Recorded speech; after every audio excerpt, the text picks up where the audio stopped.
Good day, students. Welcome to zoology class. Hope all of you are fine. In continuation to my presentations on human health and disease, today I will take up the next disease, that is AIDS. And in this presentation, we will discuss about AIDS. So, what is AIDS? AIDS. AIDS stands for Acquired Immunodeficiency Syndrome. So this is the full form of AIDS, Acquired Immunodeficiency Syndrome. This disease is caused due to the deficiency of immune system. It means that this disease weakens the immune system, so we can say that it is caused due to the deficiency of immune system. This disease is acquired during the lifetime of the individual, indicating that it is not a congenital disease. So this disease, it is acquired disease. This is not the congenital disease, means it is not present at time of the birth, but it is acquired in the lifetime, and it was first reported in 1981, and in last 25 years about 25 million persons are killed all over the world due to this disease. So first of all, it was reported in 1981, and since then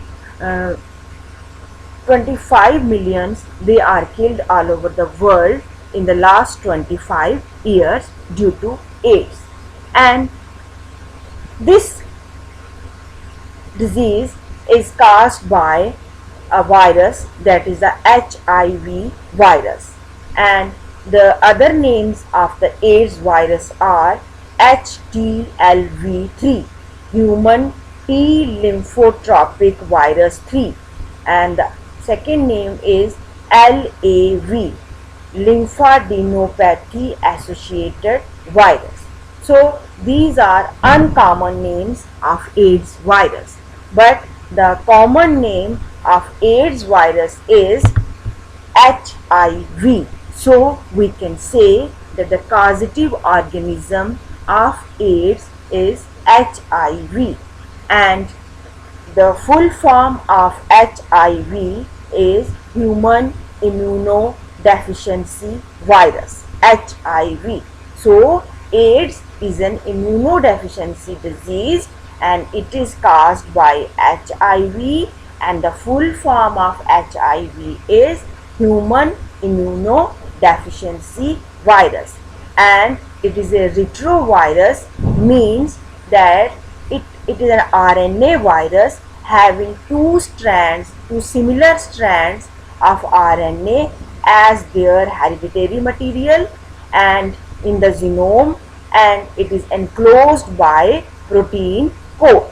So this is the structure of HIV, human immunodeficiency virus, which causes AIDS. So it has two similar strands of RNA. One is this and the other one is this.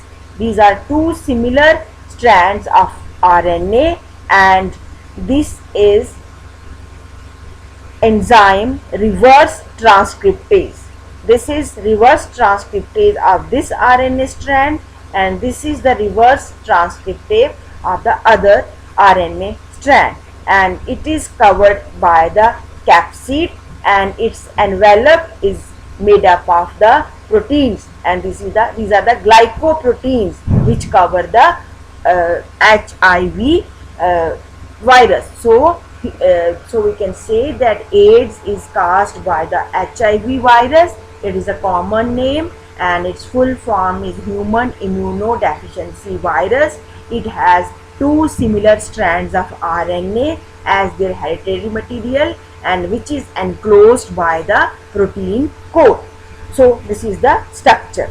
So, and it has also reverse transcriptase enzyme, and these viruses have amazing ability of making RNA copies of themselves, which then can be recopied to make double-stranded DNA, and these DNA copies can be integrated into one of the chromosomes of host DNA, and this copying of RNA to DNA, it is done by enzyme reverse transcriptase. It means that this virus, HIV virus, which causes AIDS, it has the ability of making RNA copies. It makes copies of RNA, and then those copies, they are recopied to make double-stranded DNA like the genome of human beings, and then these DNA copies, they can be integrated into the genome of the human beings, and here it infects the human beings. And this copying of RNA to DNA, it is done by the enzyme reverse transcriptase. So this is about the structure and the capability of making RNA copies of HIV virus. So next is modes of transmission of HIV virus, that is how the infection of HIV, it is transmitted. So it is transmitted by sexual contact with infected person, then by transfusion of contaminated blood and blood products, then by sharing infected needles as in case of intravenous drug abusers, and from infected mother to her child through placenta. So how this HIV infection is transmitted? So individuals with multiple sexual partners can be infected with HIV. Moreover, drug addicts who take drugs in injection, they are also at risk of getting infection of HIV virus. And individuals who require repeated blood transfusion for one reason or the other, they are also susceptible for HIV infection.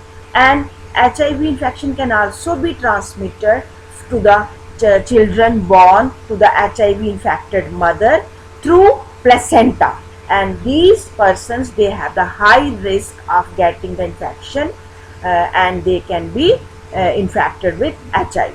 So we can say that HIV infection, it is through only body fluids and not by touch or physical contact. So it is a myth that AIDS can be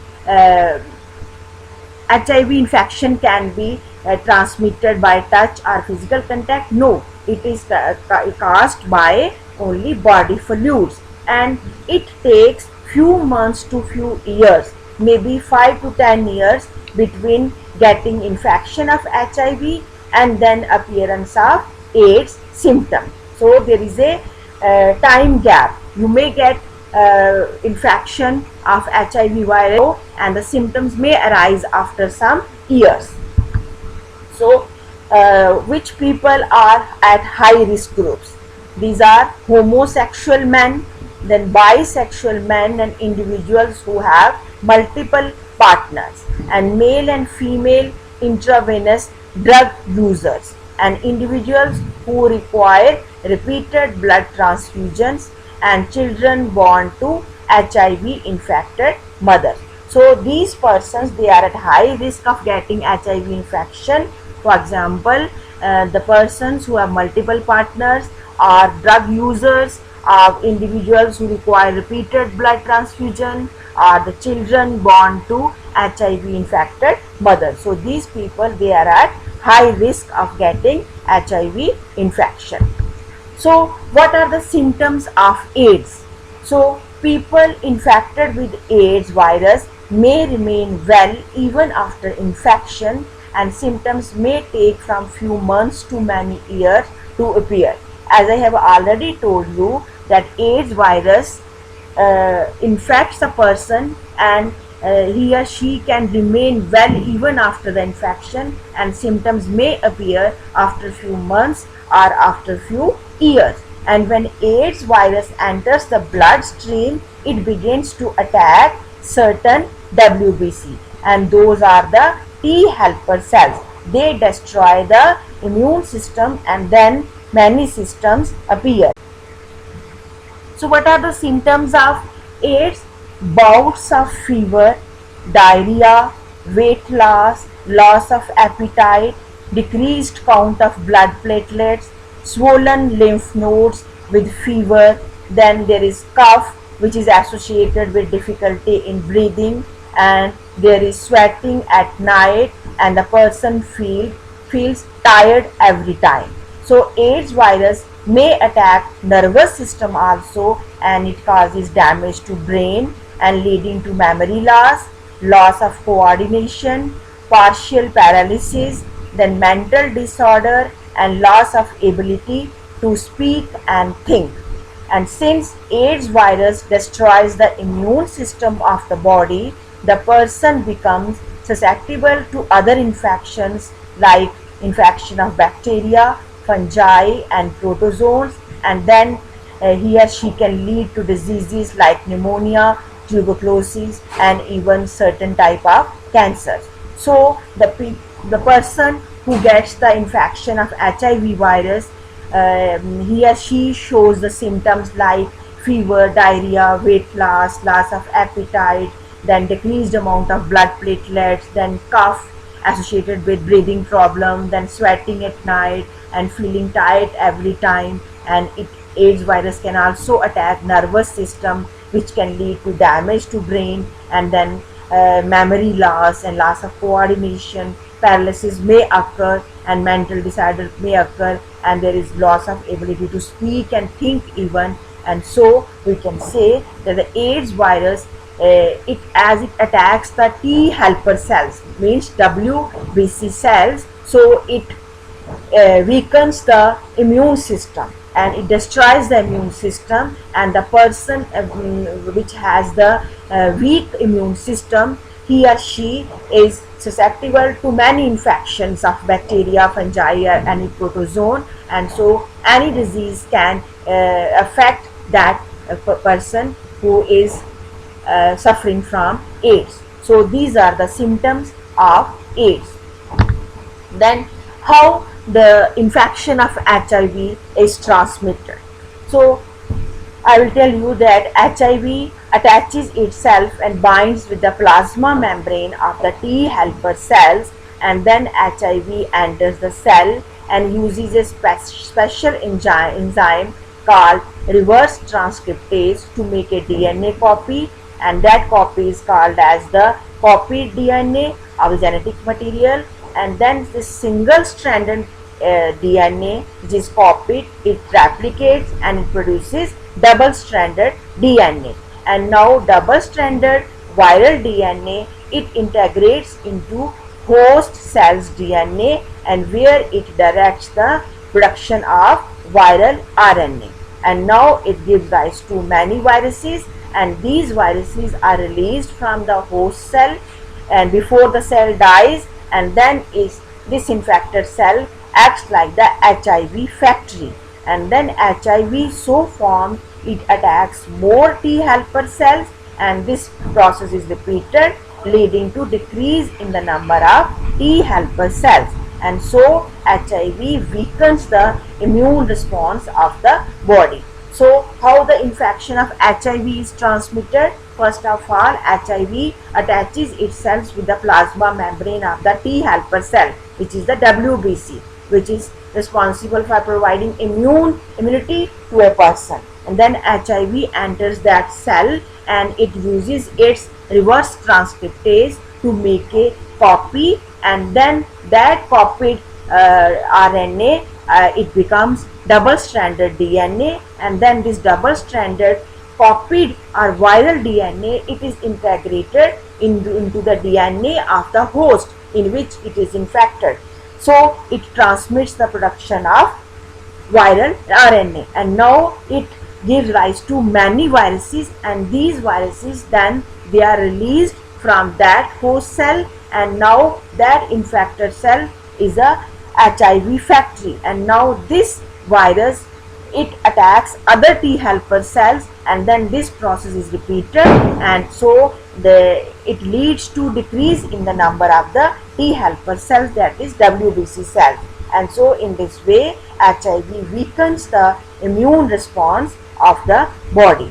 So this is the diagram which show that how HIV infects the person. So this is the virus and this is the RNA strand of the HIV virus, and so it attaches itself with the host cell. So this is the animal cell or the person who will be infected with this HIV virus. So this is the animal cell. So it attaches itself with the plasma membrane of the cell, and then it enters the cell, and here this RNA it makes copies, and then it becomes double stranded, and then it infects the it is integrated with the host cell's DNA. So it comes here and then it is recopied, multiplied, and many viruses are formed, and so then these viruses they come out of the this animal cell, and this animal cell now it is a HIV factory, and this new copied copied RNA or copied DNA, it infects the other cell, and in this way the whole process is repeated and it weakens the immune system of the person. So now comes the diagnostic test of AIDS. So how we can say that a person is suffering from AIDS? Most widely used diagnostic test for AIDS, they are enzyme linked immunosorbent assay, and its short form is ELISA, ELISA, enzyme linked immunosorbent assay. And the second test, it is a Western blotting test. It is employed for the confirmation of the ELISA positive cases.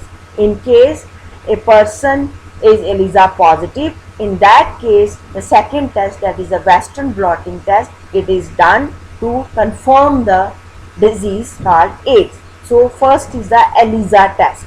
It is widely used method for detecting the presence of HIV antibodies, and it was developed in 1984. And what is the procedure of ELISA test? And this test does not detect the HIV virus. So ELISA test does not detect the presence of HIV virus, but it detects the antibodies to HIV, because you know when a pathogen infects the body, antibodies they are produced in that person. So if a person is infected with HIV virus, definitely it forms antibodies in that body, and so ELISA test, it does not detect the HIV virus, but it detects the antibodies to HIV virus. And what is the procedure of ELISA test?